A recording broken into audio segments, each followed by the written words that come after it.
Well, I don't know how I haven't done this before. It's a Pink Floyd tier list. I've been watching this YouTuber, JT Curtis, do Pink Floyd deep dive into each album, and I realized something. I like Pink Floyd.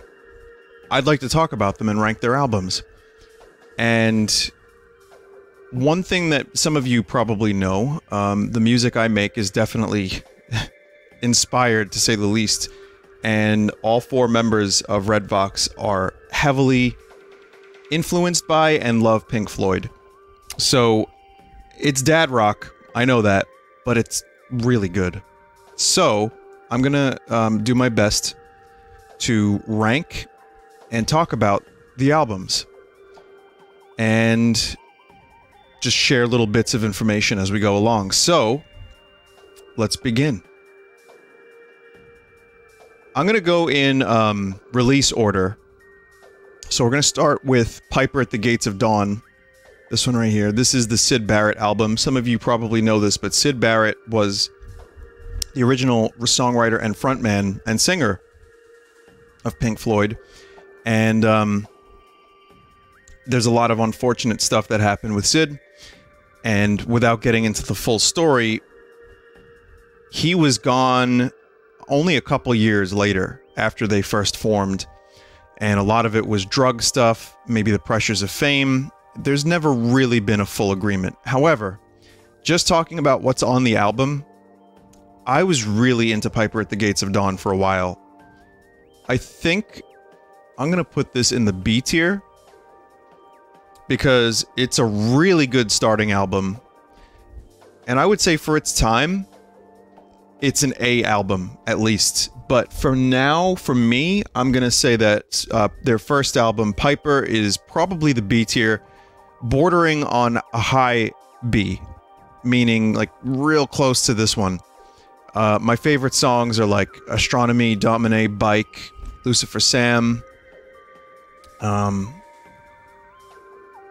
Interstellar Overdrive gets a little annoying, so I'm not really into that. But even in my days when I was indulging in the wackies, I'm gonna say that Interstellar was still just too much. But I like a lot of it. Chapter 24 is a nice song. It's got like a really whimsical, pastoral kind of... oh geez.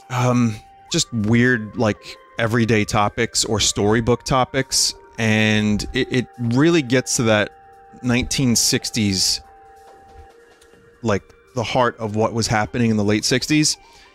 And to think that this was being recorded around the same time as Sgt. Pepper is mind-blowing to me. So, really good start. It kind of made them famous. That and a couple singles like See Emily Play. Honestly, if See Emily Play was on this album, and you removed some of the weaker tracks, and maybe put Arnold Layne on there too, I'd put it in the A tier. But as it is, it's a solid B. And it's a shame that Syd was not able to do another full album with the Floyd after this, but that's a whole tragedy that I'm not going to cover here. And I would definitely recommend watching JT Curtis's videos, or any other YouTuber that covers Pink Floyd. There's a million videos. And Nick Mason's book, which I'd also recommend. And Nick Mason's current band is doing all the early Floyd stuff with Syd and, you know, stuff just after. Speaking of stuff just after, Saucer Full of Secrets. So, I'm gonna put Saucer Full of Secrets also in the B tier. This is just personal opinion. Keep in mind, these are my own opinions on these albums. I know some people don't really like this album that much. I think Piper is the better album. However, there's something about this one that's kind of cool. So, here's their first album without Syd. Syd was on one song. It was Jug Band Blues, and it's a great song, by the way. One of my favorites on this thing. But I also really like Let There Be More Light. Remember a Day is pretty good. Here they were trying to figure out, like, how do we do this? How do we proceed? And Roger Waters picked up a lot of the slack. I mean, Set the Controls for the Heart of the Sun is amazing. And when I saw Nick Mason's band, Roger Waters came out and did Set the Controls and hit the gong, and it was very good. I don't love Corporal Clegg, but I don't hate it. It's just there's kazoos on it. And Saucerful of Secrets is like an 11-minute song that's actually kind of an early precursor to stuff like Atom Heart Mother and Echoes and Shine on You Crazy Diamond. I think it's pretty good. It's way better at the Live from Pompeii album, where Pink Floyd played to an empty amphitheater in Pompeii. So I would say Saucerful is a weirdly good album for them losing their main songwriter.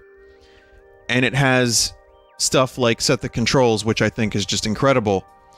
But it also has some weak songs on it too. I don't really like Corporal like I said, Corporal Clegg is okay. Seesaw's not that great. Let There Be More Light just has a great bass line. And you know, it's a decent enough song. So yeah, not bad. It's definitely not bad. A lot of cool ideas and a sign of things to come. However, the album they did next was something called More, which I'm going to put in the C tier, and the reason I'm doing that is it's a soundtrack album.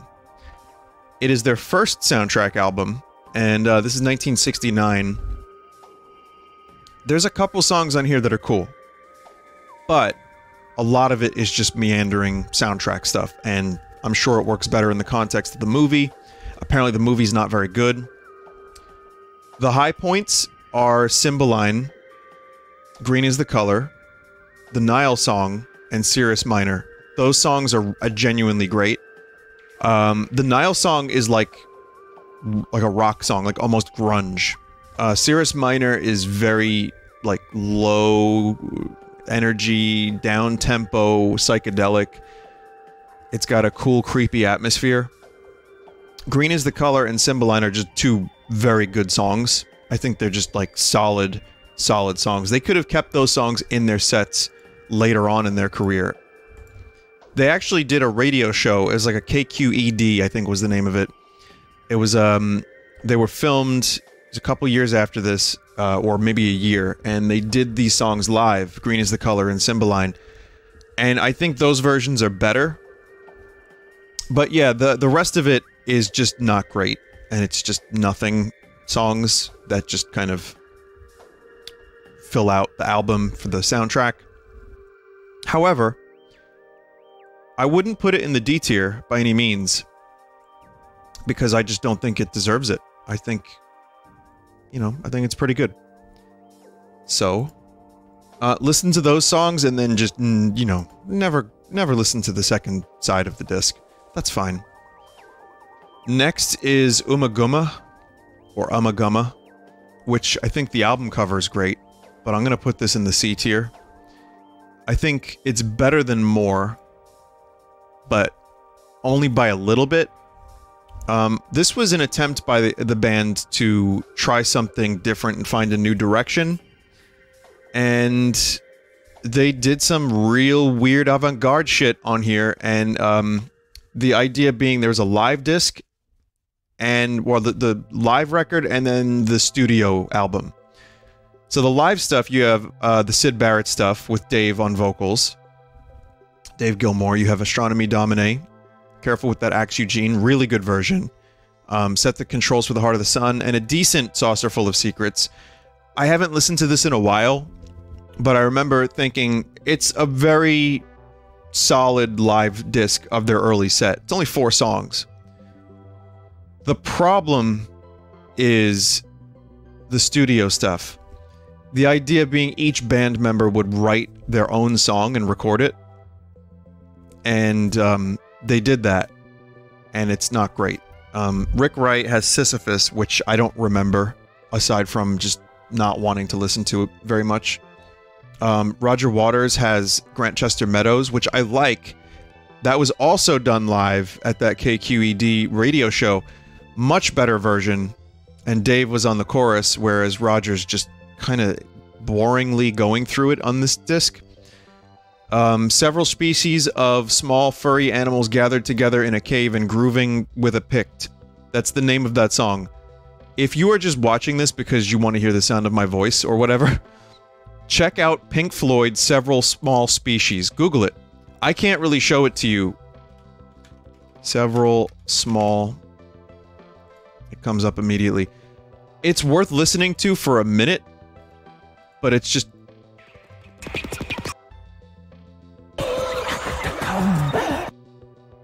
It's that for like 7 minutes. So it's just nonsense. I don't know why it exists.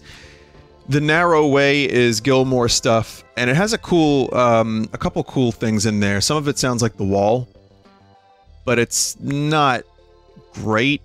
And Gilmore was never really a lyric writer, so yeah, that kind of shows. But some of the music is good. I don't like the mixing, but there's a couple cool riffs. And it's got like a Floydian feel to it. Then Nick Mason's song is just, again, more nonsense and flute. So, yeah, I mean, it's on the better end of the C tier, but I don't love it that much. I think it's just slightly better than more. The band was still kind of floundering and trying to figure out, like, who they were and what their sounds would be. Though, the next album, Atom Heart Mother, which is just a cow... You know, I think that this album is actually really cool. I'm gonna put this on the higher end of the B tier. I think it's better than... Maybe not better than Piper. But for the time being, I'm gonna say that it is, because I like it a little bit better. It is... Yet again... There's a 23-minute song, Atom Heart Mother, in several parts. And I actually really like it. It sounds like a Western. I think they called it, like, the soundtrack to a Western movie that never existed. I think it's really great for its time, and I think it's still kind of fun to listen to. There's some stuff in there that's just bizarre. It gets real dark and real weird, but maybe you'll like that. I mean, if you don't like weird psychedelic shit, maybe you won't like Atom Heart Mother, but I kind of like it, and it's ambitious, and apparently they had to record it all in one go. But yeah, I think Atom Heart Mother is a cool... it takes up the whole first half of the album. Then the second half is just a couple songs. You got If, Summer 68, Fat Old Son, which I think Summer 68 is amazing. I think If is pretty good. Fat Old Son, David still plays live when he does live shows, and I think it's a really nice song. Then Alan's Psychedelic Breakfast, which I actually hate. I think it's just pointless. It's just a dude talking about his breakfast. Like, seriously, if you want to find the thing that is most dated on this album, it's a dude just talking about his psychedelic breakfast while music plays behind him.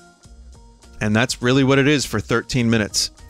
It's a shame, too, because if there were one or two more songs on the backside that were as good as Summer 68, which is Rick Wright's, I think, best song, this would easily be A tier. Maybe it is right now. I'm going to think about that. But for the moment, I'm going to say it's high B tier, because there's some stuff on here that, like I said, it's not very cohesive, but it's very interesting. I think it's a very interesting album. I'd recommend it to Floyd fans if you haven't heard it. Especially if you listen to, like, almost everything else. Okay, next up is Metal. S tier. Yep, I'm putting it there. This was the first album where Floyd really sounded like Pink Floyd. It is one of my favorite albums of theirs. I think it's just genuinely a great album. The only reason it's between A and S tier to some level, like, I'm gonna say it's S tier because of Echoes. But there's a song with the dog. There's a dog singing. It's called Seamus, or Seamus, sorry. And it's just dog bark. Psychedelic dog bark, I guess. So that's one thing that kind of kills the momentum of the album a little bit for me, but it's still not terrible. Echoes is the masterpiece. It is the 23-minute song that, I mean, I've talked about it. I think it's maybe Floyd's best song. It's one of my favorite songs of all time. And if you have not heard any Pink Floyd, maybe don't start with Echoes, but definitely listen to Echoes at some point. It's very good. It is very good. I've seen David Gilmour and Rick Wright do that live together, and it was a highlight of my concert life. Also on this album, One of These Days, which is a really great instrumental. Fearless is just an awesome song. Saint-Tropez is kind of fun. It's a beach song. And A Pillow of Winds is very... it's nice to listen to. It doesn't really blow me away, but it's just kind of nice. Also, the mixing is very nice on this album. I think they're best yet. Just a really nice sounding record. So, yeah, metal was the very beginning of Pink Floyd becoming legendary, in my opinion. And it still holds up. Next is Dark Side of the... Oh, wait, no, it's not. It's Obscured by Clouds. And truthfully, I'm going to put this in the A tier. Because it's just a really underrated, cool album. So in between Metal and Dark Side, there was this other soundtrack. And it was for a French film. And what's on this album, some of it sounds like stuff that could have been like precursors to Dark Side. There's a song on here called Childhood's End, which sounds a bit like Time. There's some instrumental stuff, but as a soundtrack, I think it works way better than that other one, than More. And the actual songs that are here are just great. I'll give you an example. What's the Deal? Literally the name of a song, I know. I think is a top Floyd song, easily. Stay, which is a Rick Wright song, is excellent. Burning Bridges, also just amazing sounds and textures, really tightly written songs. Nothing on here goes over 20 minutes. Nothing goes over 5 minutes, actually. There's one song, well, actually, there's the end song is 5:52. So, lots of cool songs. Free 4 is a lot of fun. Good textures. Good melodies. I think this is kind of like a hidden gem of their discography that I like to throw on every now and then. And if you are a Pink Floyd fan that only knows the big 4 albums, Obscured by Clouds is worth a listen, easily. However, there's a couple things that hold it back from S tier, which is just... I don't really think the last song is any good. And I don't think, you know, there's a couple instrumentals, like I said, and they're okay. They're decent. But the actual songs are really cool. Like, Burning Bridges and Mudmen, I think, share, like, generally the same kind of vibe, but one's an instrumental. But yeah, any of the actual songs on this album are great, and I don't think they've done very much of this live.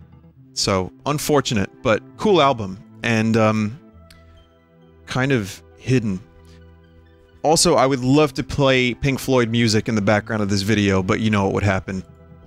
Yes, Roger Waters would break down the door, and he would, like, pin me up against the wall, and he would scream at me, and then he would leave. He would say, "You! Yes, you!" Alright. Dark Side of the Moon, come on.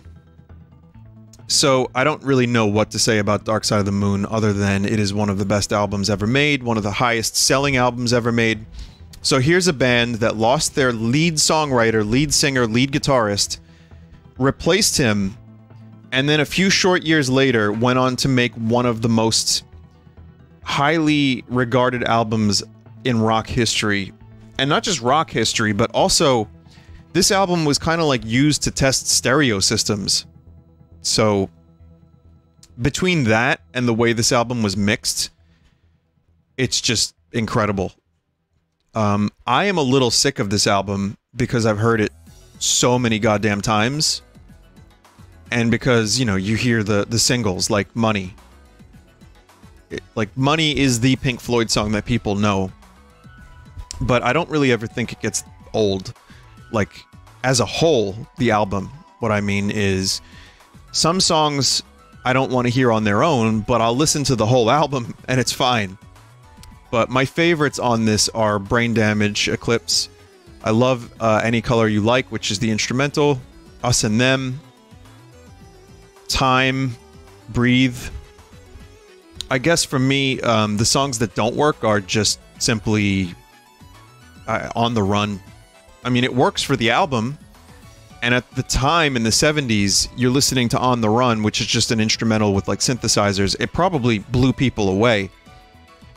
But, you know, I tend to get a little bored listening to it, and when Floyd would do live shows where they did all of Dark Side, and I believe when I saw Gilmore, he did a bunch of it. You know, it's like, I don't want to hear On the Run. I want to hear Time. I want to hear Us and Them. So that's pretty much it. Otherwise, this to me is just about a flawless album, and I love it so much. And Dave's voice on this sounds so great. And sadly, we don't hear a lot of Rick Wright's voice. I think Rick Wright had a really distinct and nice voice, and I wish he would have sang more on later Pink Floyd. But this was pretty much it. You know, you hear him on Us and Them, you hear him on Time a little bit, and that's pretty much it. But yeah, I mean, this is Roger really coming into his own as a songwriter, as a lyricist, and Dave as a musician. Nick Mason's drumming is so perfect for this album. Totally underrated drummer. He's got a feel all of his own. Very simple. Very Ringo-esque in that sense, but I think it's just, he's the right drummer for this band. The chemistry was perfect. And unfortunately, the chemistry would kind of deteriorate from here a little bit, but we get Wish You Were Here, which is, I like more than Dark Side. I mean, it's just, it's amazing. And Wish You Were Here is kind of almost a self-referential thing. It's about Syd Barrett, but also it's about them as a band feeling empty after having achieved everything. And, like, where do they go from here? And, like, do they just release Dark Side of the Moon 2? But they managed to pull it off. And to me, this is pretty much... This, to me, cements Pink Floyd as, like, okay, they released Dark Side of the Moon. They became an international name. Up until Dark Side, they were known in England and a little bit in the US. And, you know, the Syd Barrett stuff was probably much more known over in England. And then they built their audience slowly. Dark Side came out, and they fucking exploded into the stratosphere. And then they follow up Dark Side with an album that, to me, is as good, if not better, has just as much depth. The concept of this album is extremely, like I said, like meta even for its time. And the music is wonderful. Like Shine On You Crazy Diamond... You have, it bookends the album. It's Shine On You Crazy Diamond. I mean, it is a song that, it's about Syd Barrett, but it's also kind of about just celebrating someone or something in general. Like, I guess it's more about Syd than anything. It's the acronym SYD, if you get rid of the O and the C. But it really ends up being a song that it uplifts me, but also makes me wistful and sad. I don't know how to explain it. It's a celebration, but also it just feels like a tribute to emptiness. And if this sounds like pretentious horseshit, it is. But that's why I love Floyd about. That's why I love Floyd. It's because they can do that. They can be pretentious. At their height, they pulled it off. I've often said that pretentious is a very empty insult, and it kind of is, but the actual idea of pretense, you know, it doesn't work if you can't bring the goods, and to me, Floyd was able to bring it. I love Welcome to the Machine. Again, really beautiful textures on these songs, but Welcome to the Machine has like a dark, like industrial feel to it, and lyrics are just perfect. Have a Cigar is just a really great rock song. Not even Dave or Roger singing on it. And of course, the song itself, Wish You Were Here, which is an all-time classic. It's something that I've covered. It's something that I love dearly. And yeah, I mean, it definitely has a mood all of its own, this album. And the keyboards, the guitars, everything are just perfect. It might be their best album. But then we have Animals, which I like even more. Yes, I do.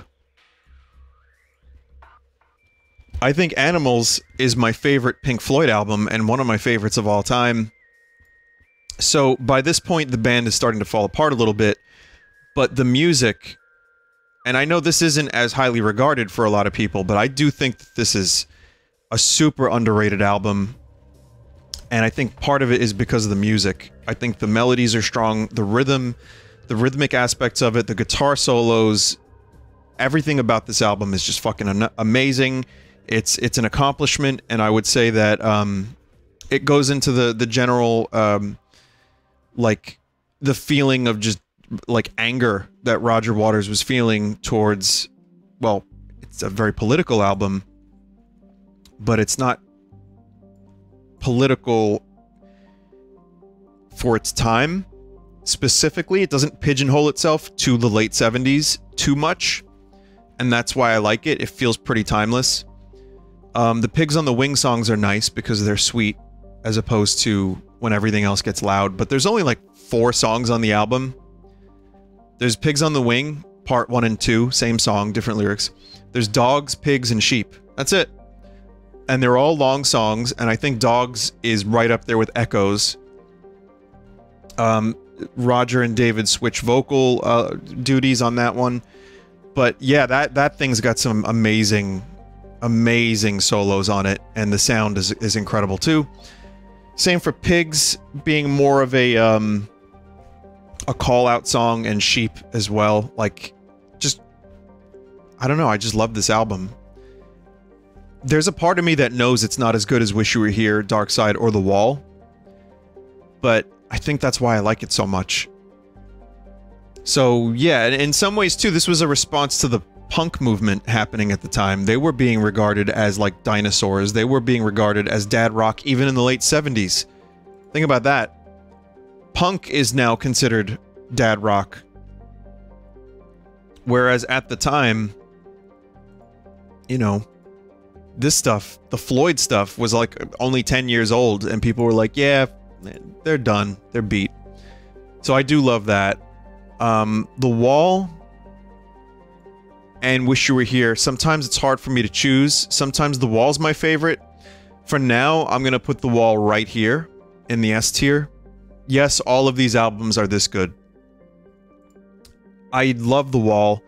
I think it's hard for me to choose why I like one over the other, but this album is good because there are so many songs on it, and I like that. Like, compared to Animals, there's only a couple on Animals, but here's one where you have like a full 26 songs. You get Comfortably Numb, of course, Hey You, Goodbye Blue Sky, Another Brick in the Wall, so a lot of well-known songs. Young Lust is great. I think Nobody Home is maybe the best song on the album, and that's my opinion at least.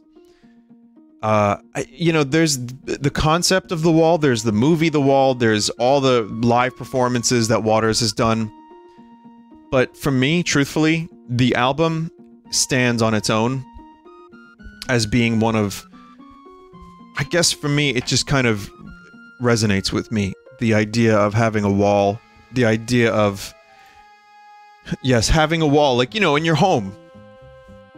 But the idea of what the songs are about and how they lead to the greater concept, and what Roger was able to take from his own life and Sid's life, and somehow combine this with Dave and the rest of the band when, truthfully, the band was kind of falling apart and fighting, and Roger was becoming way too, like, lead of the band. To me, though, this is still Floyd at their best. It might be a kind of a bloated album, but again, there's not a single song I'd want off of it. I once tried to get The Wall onto one CD, and you'd have to cut one song, and I didn't want to do it. The movie's pretty good too. I mean, it's not the best thing in the world, but it's fun to watch, especially if you know, if you have a group of people who haven't seen it, and they're like, what the fuck did you just show me? Also, Run Like Hell is great, Waiting for the Worms is great, In the Flesh is great. I mean, there's just so many. Another, to me, great album start to finish. There are songs that resonate deeply with me. Nobody Home, Mother, Don't Leave Me Now. I mean, all this stuff. And I'm so grateful it exists. It has gotten me through hard times. I mean, Floyd was a very important band, not just because I liked to listen to the nice music, but also because it genuinely helped get me through shit. And this album, probably more than most, got me through shit. So, even for an album that came out 5 years before I was born. 6. So yeah, I love it. Well, things after this got kind of dicey for Pink Floyd, and, well, this album, the final cut, basically was a Roger Waters solo album, and David Gilmour is barely on it. I mean, he's on it vocally on one song, and he is on it, you know, I think he co-wrote one, and he sang one. So this is now much more Roger Waters' thing. All tracks are written by Roger Waters, and some of these songs were actually left off the wall on purpose. So this is kind of an album of cut songs from the wall and some new ones. And, you know, that's a shame. Because some of it's not that great. But here's my confession. I fucking love this album. I really do. I think that it gets a lot of flack. To me, it's at the very least the best Roger Waters solo album. It is not that, but it's easily his best solo work, quote-unquote.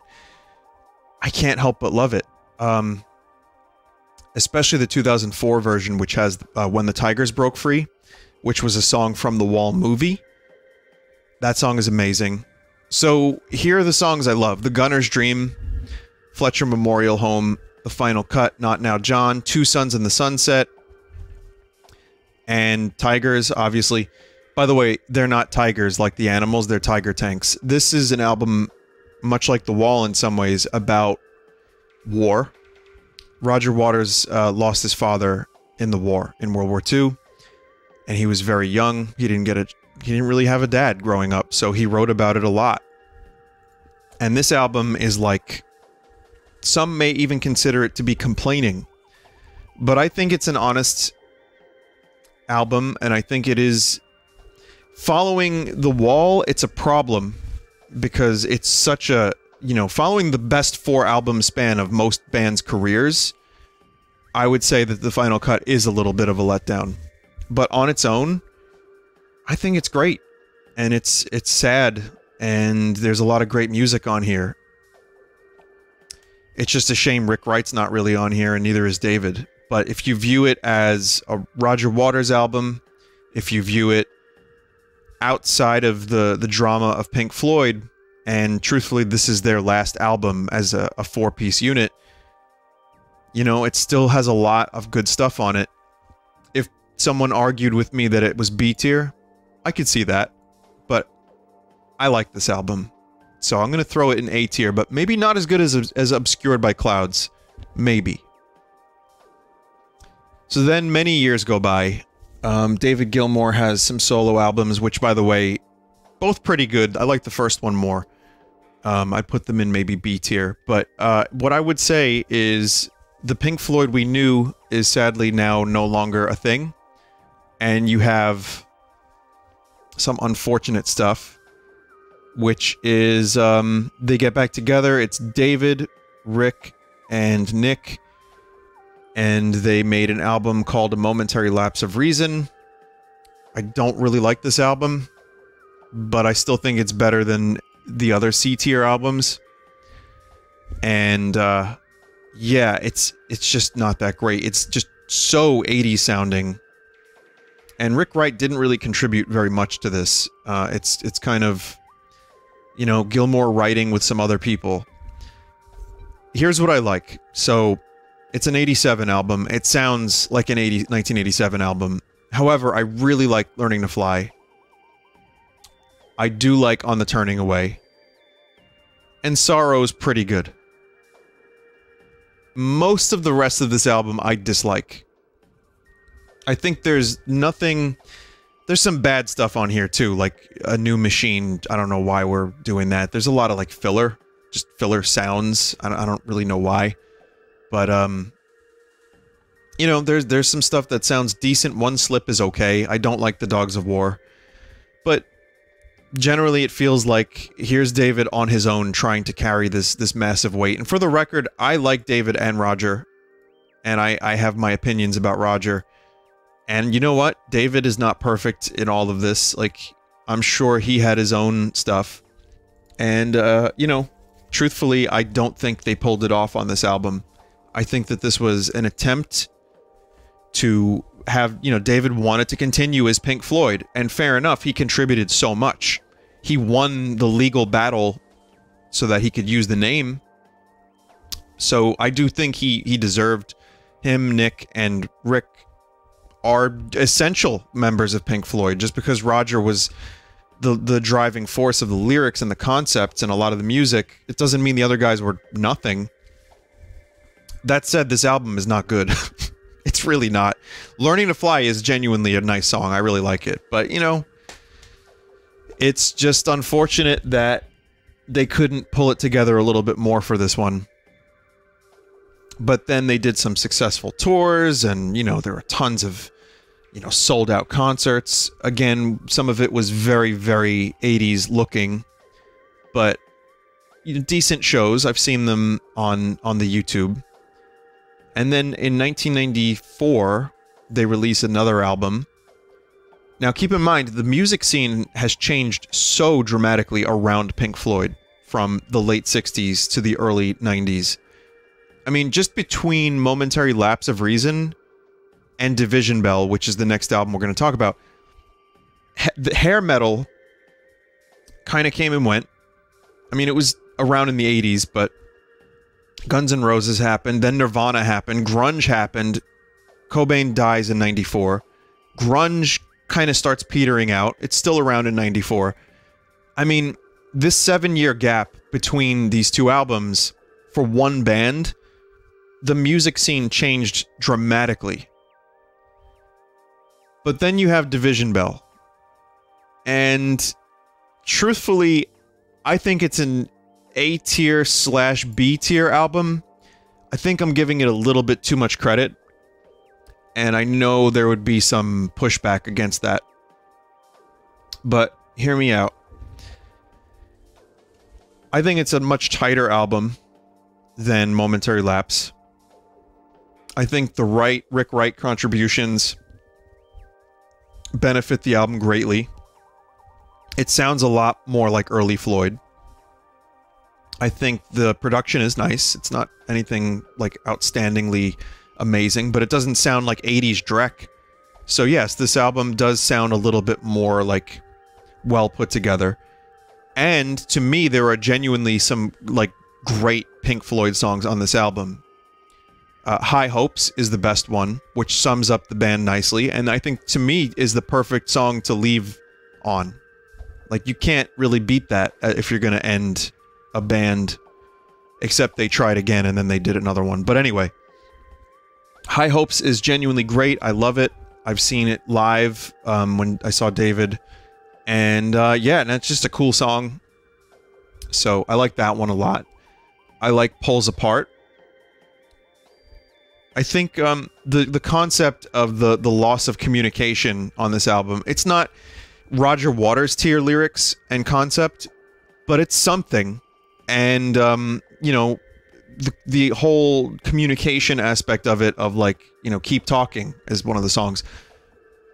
I think it's okay, and I get where they're coming from. And David had his wife write the lyrics, and they're decent. Again, nothing's going to compare to Roger. So I like the song Pulls Apart. I like Lost for Words, which is just a pop song. To me, that's a David Gilmour solo song. Keep Talking is actually pretty good, and I think that's a pretty good live song, and it's got a good feel to it. And it's something that has a little bit of piss and vinegar to it, which some of these songs do not have. Take It Back does not have it, but it's a fun song. Rick Wright, has a song that he wrote, which I don't really love, unfortunately, but it's okay at best. Maroon is an instrumental that won a Grammy. While it sounds amazing in headphones, I don't love the song. I think it's just a really cool, impressive bit of guitar soloing. Speaking of guitar solos, Gilmour's guitar solos, he's my favorite guitarist, and I do love his solos, but Joe of Redvox, and I have discussed, and Bill too, that a lot of Gilmour's solos pretty much sounded the same after The Wall. I don't agree with that 100%, but you start to get little, like, kind of hints of, he'll do this thing, he's like, do-do-do. He'll do the do-do-do to start solos constantly. And you start to hear these things that he does. But truthfully, you know, he's aging. He's a dude that had nothing to prove. And he wanted to make an album so that he could do a huge tour and sell out stadiums again. And he did. Except this album is actually pretty good. It's a little more divisive, you know, Division Bell. But it actually ends up being a pretty decent album. I don't like Great Day for Freedom. Cluster 1 is an instrumental that's pretty much just a nothing thing. What Do You Want From Me is pretty good, but I like it better live. Same thing for Coming Back to Life. The live version's better. So, yeah. I don't know. I'm in between the B tier and the A tier, only because it's just a kind of semi-unremarkable Floyd by numbers, kind of safe album. But it is nice to listen to, and there's a lot of headphone candy. But Roger Waters is very, very much missed. And then we have The Endless River, which I don't even know how to rank this because I still haven't listened to it. I bought the vinyl, and I have not listened to it. So, for anyone out there who doesn't know, Floyd was pretty much done after their tour ended in '95. And I think they did a couple little benefits and some basic things like that. But then they ended up putting out in 2014 this album, The Endless River. And people were like, oh, no shit, they're putting out a new album. What it is stuff that was cut from the Division Bell. So, instrumentals, just little ideas. I think there is one thing that was, you know, from like the 60s that they mixed it in with new stuff. I kind of want to hear it. I can't really place it anywhere, so I'm just going to leave it off for now. But I'll tell you what, based on the song Louder Than Words alone, it's D tier. I really don't like that song. The last song on the album is a new song, and Gilmour sings about how they bitch and they fight, but the thing they do is louder than words. I don't like it. I think High Hopes was the perfect song to end on, and I don't know why they had to do this. And truthfully, one day I will listen to this and hear the instrumentals, and I'm sure I'll be like, oh, that sounds nice. Some cool keyboards. Apparently this was a tribute to Rick Wright, who had died not long before this, which is unfortunate. But yeah, I wouldn't mind if at some point they got back together and did one more proper album as a four-piece, but that was just not going to happen. So, unfortunately, this is the last thing we got in terms of a full album, but then they put out a new song, which, like I said, even if the cause is noble or whatever it may be, the one they just put out is fine. It sounds like Floyd. There's Floydian guitars, and there's a solo, but I find it very, very middling, and just, again, they were using the name Pink Floyd to draw attention to a cause, and I understand that, but, you know, after The Wall, Floyd was never really going to be the same, and as much as I like the final cut, I definitely know that the magic was missing. Speaking of missing magic, a lot of Roger Waters' solo shit is nothing special. I'm not really into it. I've tried. I don't like Hitchhiker's Guide to the Galaxy. No, what is it called? The Pros and Cons of Hitchhiking. Don't like that album. Amused to Death is okay. It has a couple songs I like. But it's just so wordy, and the music is very... like, they needed each other. you know, Gilmour needed Waters as much as Waters needed Gilmour in order to have the songs have meaning and also sound good. And that's the thing about Floyd that cannot be replicated. I just think that they really were this amazing, like, once-in-a-lifetime type of band. They changed some music. Not all. I mean, you know, heavy metal went in a very different direction. And around the time the Floyd was around, Zeppelin was around.